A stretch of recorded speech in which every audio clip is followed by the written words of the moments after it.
What was your reaction when you heard the trade, and how much better does he make this team? Well, my initial reaction was that this is just a lottery ticket. That's all it is. So they give away a fifth if he plays 10 games.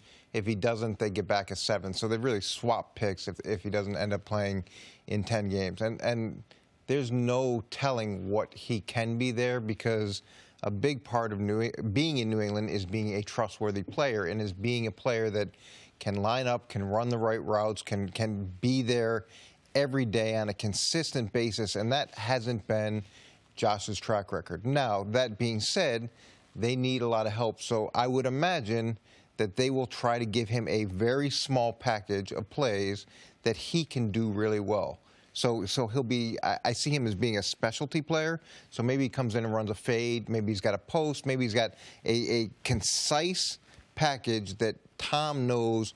He knows he'll run well, he'll execute well, and that, to me, is the best way for them to use him in the short term until they understand who he is, where he is, what he can do. Go ahead, Jenna. I was going to say, what's the conversation Belichick has with Gordon when he comes in? Or is he treated like another wide receiver that comes in? Is it, these are our rules, stick to it, or doesn't even go there? Well, look, here's the hard part. This isn't... When he left Cleveland, he left his best chance to be successful. They were helping him. They were patient with him. They did all those things.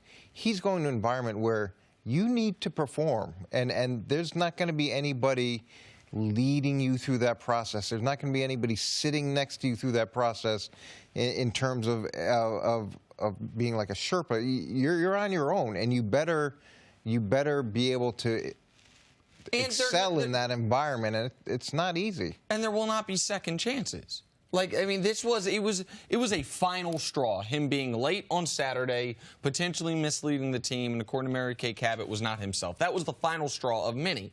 In New England, the first straw would be the last straw, right? If he is late for a meeting or a practice early in his time there, he'll get the same treatment any of these. Hey, see, how many wide receivers they've been through since March?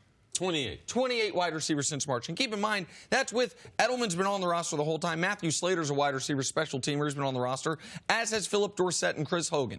So that means basically to churn the bottom two guys. Cordarrelle Patterson has stuck recently, but how many names have we said? Kenny Britt, Malcolm Mitchell, Corey Coleman, Chad Hansen, the dude from the Jets. Amara Darboh was there for a cup of coffee. Like, they are churning the bottom of the roster repeatedly. I think America is far overreacting to this. Twitter responded yesterday. Smart people on Twitter, by the way. I'm not just talking about random folks. People I respect their opinion of. Like me. Of course. That this is Randy Moss 2.0. No, it's not. It is. Randy was an established star player who had 2 down years in Oakland, and they had similar draft compensation in the trade for him. But you knew, A, that Randy wasn't going to be a guy who was suspended and kicked out of the league, and B, you knew that if Randy re-engaged, he was immediately going to be a dominant player again. You don't know even if Josh stays on the straight and narrow, you don't know what his best is anymore.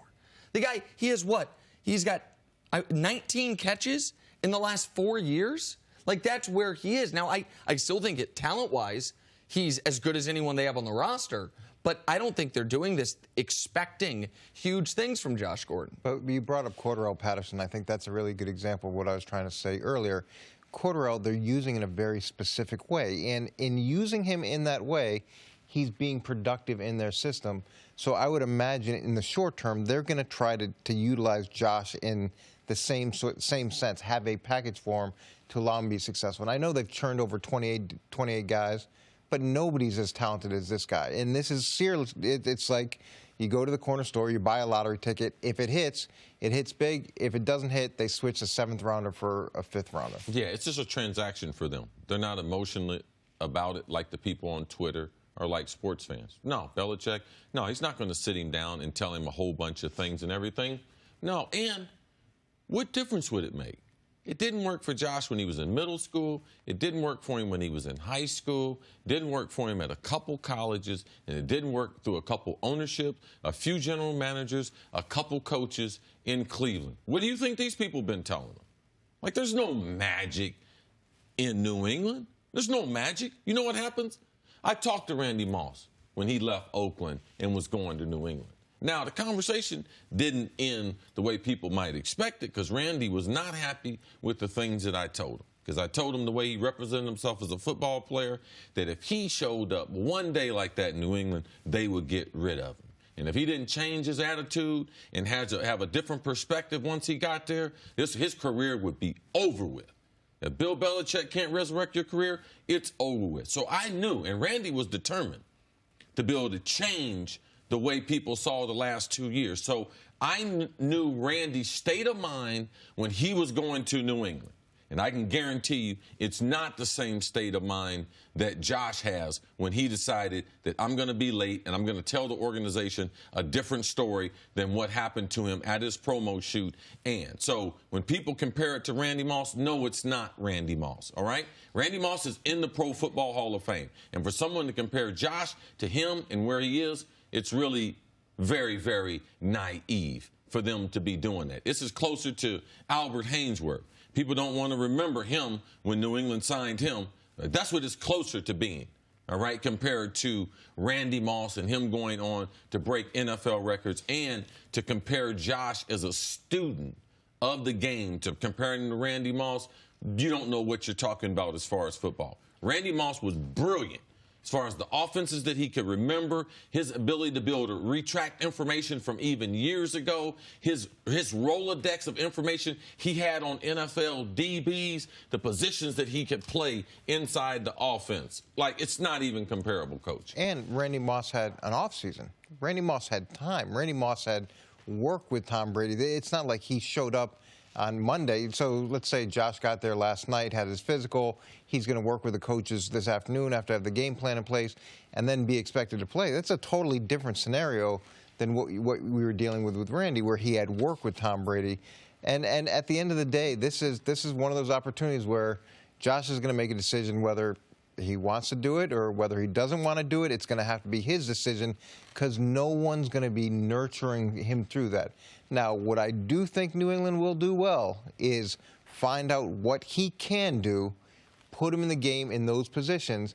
And the last thing is, it's really hard to improve your team once the season starts, because the players that become available, they're typically not great upgrades.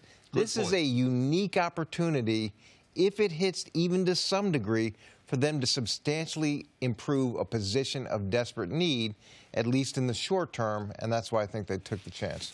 All right, the Patriots are in Detroit on Sunday. They will have Josh Gordon on their team. Thanks for watching. Subscribe here to get the latest from the show. Also, be sure to check out more of the best clips from First Things First, or go watch a few segments from our other shows on FS1.